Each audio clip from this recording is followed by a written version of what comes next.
Good morning, Unity. Happy Easter. Happy Easter. Oh my goodness. You know, as I was reflecting for preparing for the Easter talk, for those of us who have been in New Thought for a while, the Easter talk is like the big talk. You got to have the Easter talk, right? I was thinking about how many different ways to tell a story and how many different ways we hear a story. And if I had a microphone, which I'm sure I could find, but we're not going to do this because, we might be here all day, but to ask you for your version of what's happening on planet Earth right now, we would hear a lot of different stories. And here's the great news. Every single one of those stories would be 100% accurate because we all view every story and the world through our lens, through our own lens of perspective and perception. So as I dive into the Easter story, I want to start by saying, I know that we all come to this moment with very many different pathways. Some of us grew up with the Easter story. I grew up with the Easter story in my church. Some of us grew up in a church where we would like to say no thank you to that story that we heard. Some of us grew up saying, oh, that was the best place that I ever went. Some people didn't have that at all. For some of us, Easter was the Easter bunny and Easter eggs. For some of us, we were at a synagogue or a mosque. We don't even know this Easter story. We might have come to New Thought going, what is this Easter thing? Right?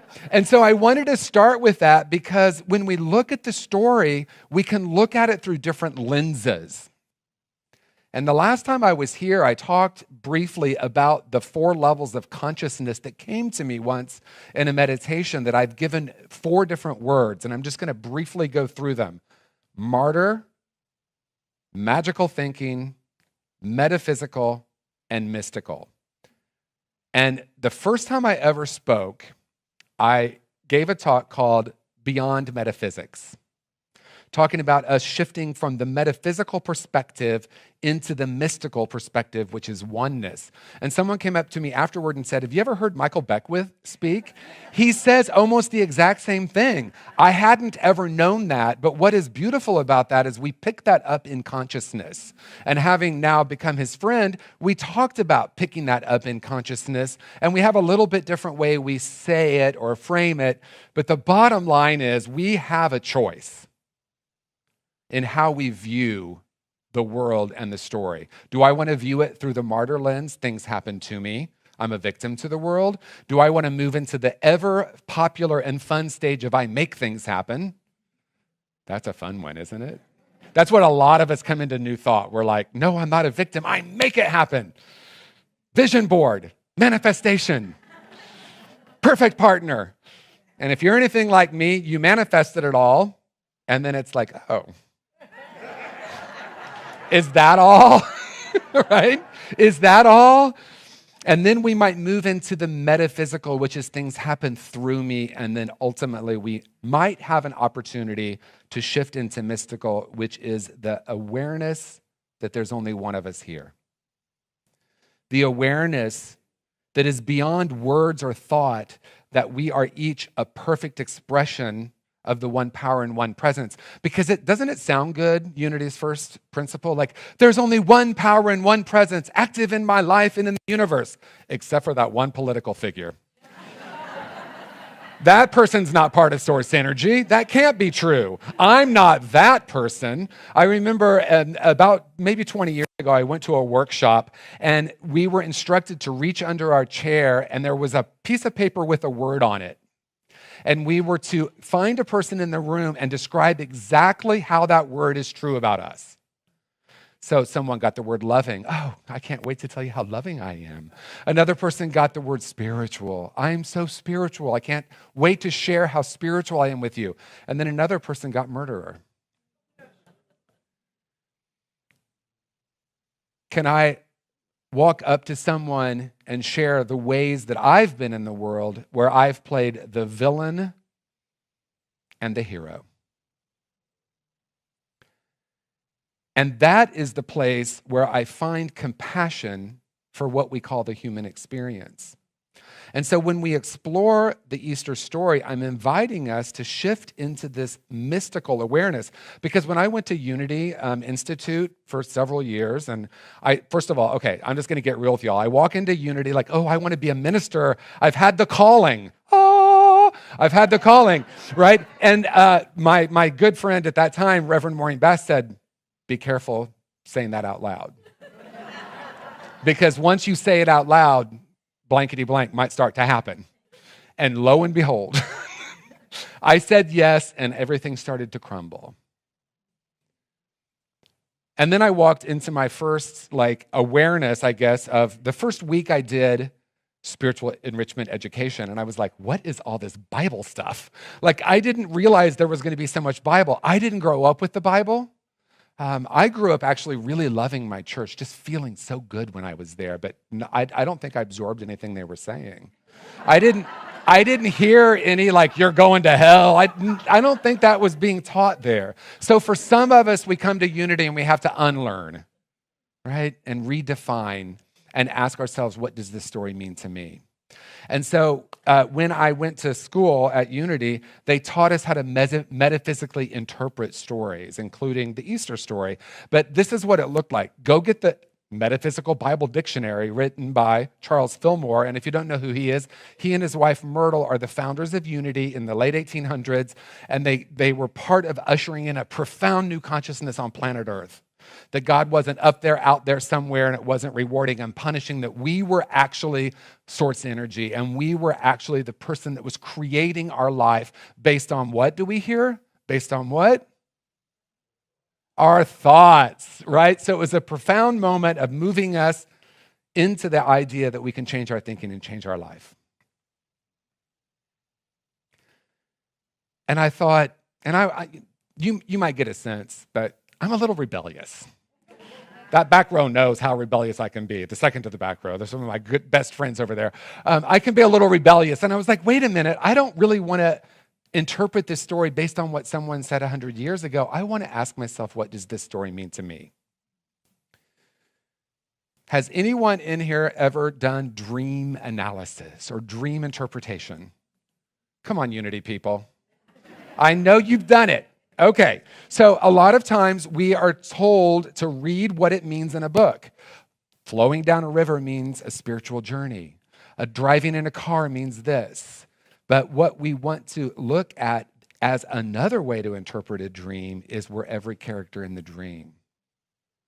And that we are the creator of this dream, and it is giving us information about what's happening in our consciousness. And I remember waking up one day and saying, oh my gosh, dream analysis is actually reality. That we are literally in a dream, and we're all interpreting every player in our dream through our level of consciousness. And it's all 100% correct. There's not your version and my version, and the truth is in the middle, because that's what we often say.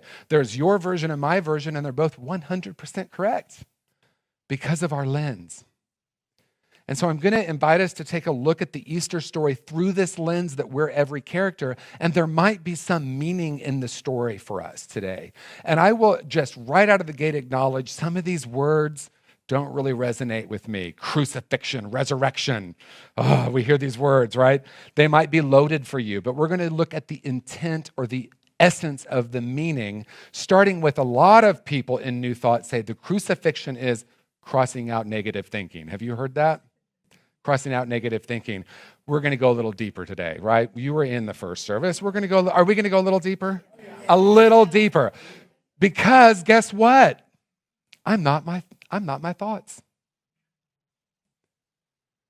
And so if I come into New Thought and I think I am my thoughts, then I'm going to what? Try to change my thinking, to change my life. And if you're anything like me, maybe you all are much smarter than I am, but I've for 1 decade tried to change my thinking.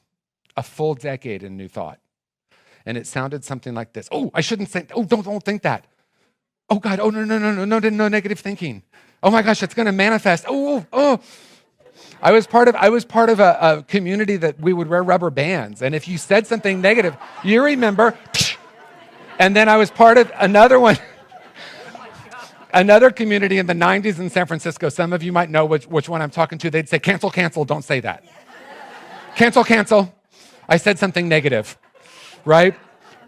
And so we're going to explore this story through something a little deeper today, and that is part of what I shared the last time I was here, which I can't believe was 9 months ago, but it was 9 months ago, was my own journey of remembering the time that I felt whole and complete. I came into the world remembering the deepest truth of who and what I am. I remember the experience of being in awe of the world. And I told this story at the first service, so I'll tell it again, because that's, I think, what I'm supposed to do, right? I do the same thing twice. Someone called the first service a dress rehearsal. A few people did, so welcome to the performance. So there is a story, true or not, but it's supposed to be true. And I wrote it in one of my books, so it's got to be true, right? Of a young couple who had an infant and a toddler, and the toddler was sneaking into the infant's room at night. And they were curious about that, so they set up a baby cam. And what they discovered is the toddler was sneaking into the baby's room and leaning over and saying, "Please tell me about God. I'm starting to forget." So if we're going to talk about the resurrection of a new consciousness, it's actually not a resurrection, it's a remembering. It's the remembering of who and what we are. And if we're going to use the word crucifixion, not my favorite word, but if we're going to use that word, we're going to say, what are those core ideas and beliefs? And more than that, what is the frequency that I started carrying around about myself when I forgot the truth? We don't actually need to teach our children about this. We need to learn from our children because they're closer to the source. And that also happens as people are transitioning off of this planet. They start getting closer to source. Have you ever had a really angry relative who suddenly becomes kind and loving in their last days? Have you? Because we start to shed all of this stuff that we think is so important, including our thoughts, opinions, ideas, and beliefs. But the deeper awareness is the frequency that we're carrying. So when I was a little kid growing up in Indiana, and I told the year earlier, so I'm going to tell it again, born in 1965. Yeah! And being a product of the Midwest in the late 60s, what a trip. Some people say we choose to be born here. Interesting choice I made. Let me be a little gay boy in Indiana in the late 1960s in a family where the men talked in such a derogatory way about women, and my grandfather, who I loved, was racist every single day, said something that was deeply racist. And I remember being simultaneously mortified, but also confused. Seeing war on the TV, seeing my parents in a loveless marriage. I found out recently that my dad never wanted to marry my mom, but he was told he was going to do it. I'm like, well, thank God, at least after 20 years of sensing that, I guess I was onto something. And all of this set the stage for me creating what I call core false beliefs. And the reason I say I call them, I add the word false because I want to acknowledge that we pick up lies about ourselves that are so much deeper than a thought. It's a frequency, it's a vibration. So I was walking around, I'm unlovable, I'm not good enough, I'm not worthy. And I had all sorts of strategies to try to manage that. Some of them really absurd. It became the unconscious operating system at which I was walking through life with. And then I kept saying something like this: why do I keep having these relationships? Why do I keep attracting unavailable people? Why am I in a toxic work environment? And the why is really simple, but we're going to ask a different question, and that's, what is it that I can do to, whether we like the word or not, crucify or live beyond some of these? How do I actually get down and heal that which is in the unconscious or the subconscious? Because if I don't, it's running the show.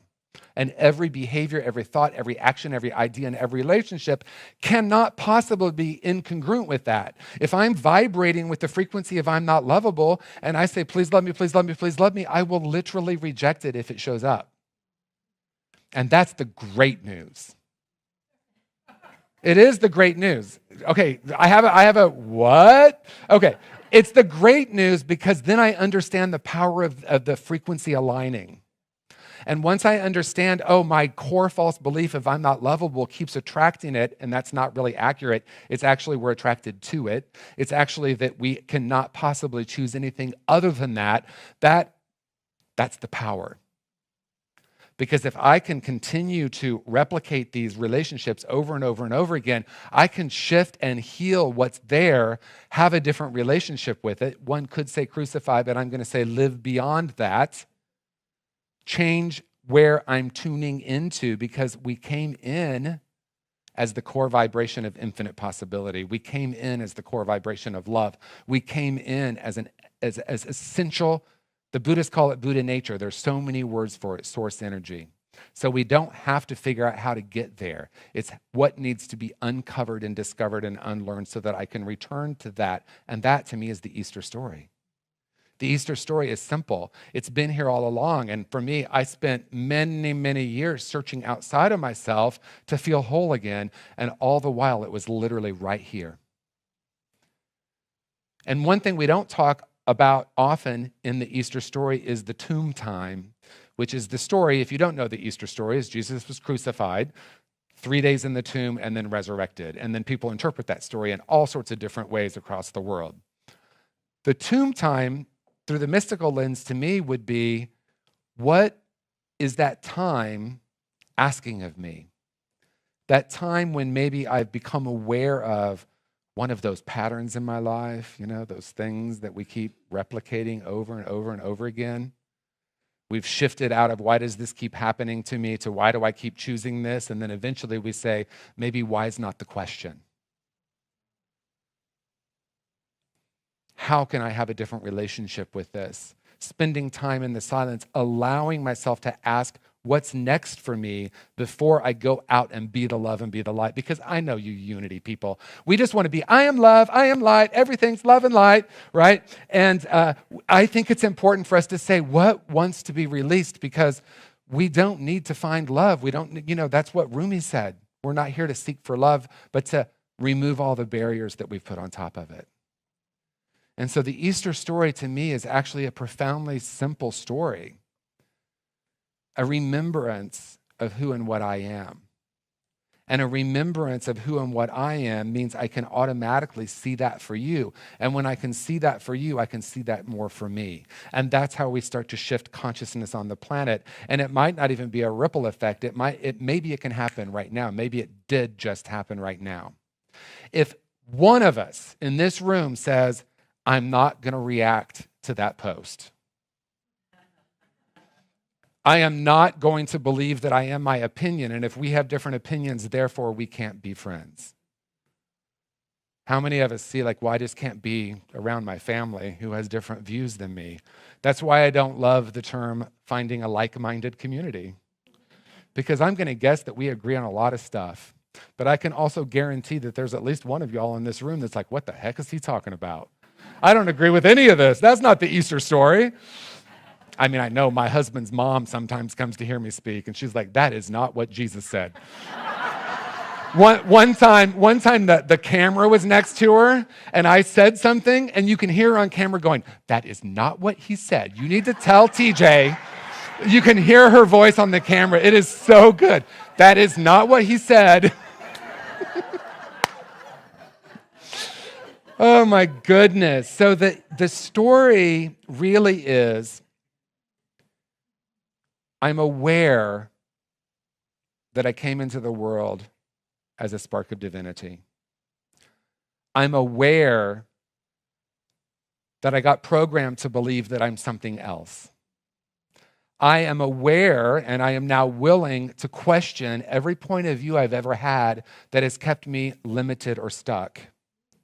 I'm going to question them. I don't have to cross them out necessarily. I can live beyond them. I can become the observer. And I remember learning how to meditate. And I think I literally did hear teachers say the intention of meditation is to quiet the mind. And it was brutal for me. It was like that was the same decade, probably, of me being really brutal with myself. I shouldn't think that. I shouldn't have that thought. I need to stop thinking. And when I became aware, or someone said, become the observer of the thought, then I started saying, maybe my thoughts aren't as solid as I once believed. And then I came to another awareness, maybe I'm not my thoughts. And then the question, if I'm not my thoughts, who or what am I? And that exploration took me back to a remembrance of the time when I knew. And when the spiritual room of our existence is the CEO of our company, if you will, then our body, our physical self reports to spirit, our emotional self reports to spirit, our thoughts report to spirit. In other words, what if it's all spiritual? What if the story is so profoundly simple that our complicated minds might not even be able to grasp it? And that is, you are whole and perfect exactly as you are, and you've never been anything else. But maybe you've had some ideas that that's not who you are.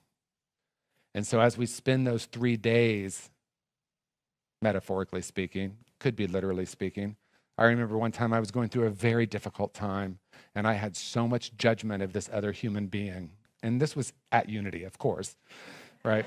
Because we know conflict never happens in spiritual communities, right? And it was about the board and about the minister, and I said, I am not leaving this room until I have a transformation. And I closed my curtains, and I stayed there and it was really 3 days. I'm literally processing this in real time, as you might notice.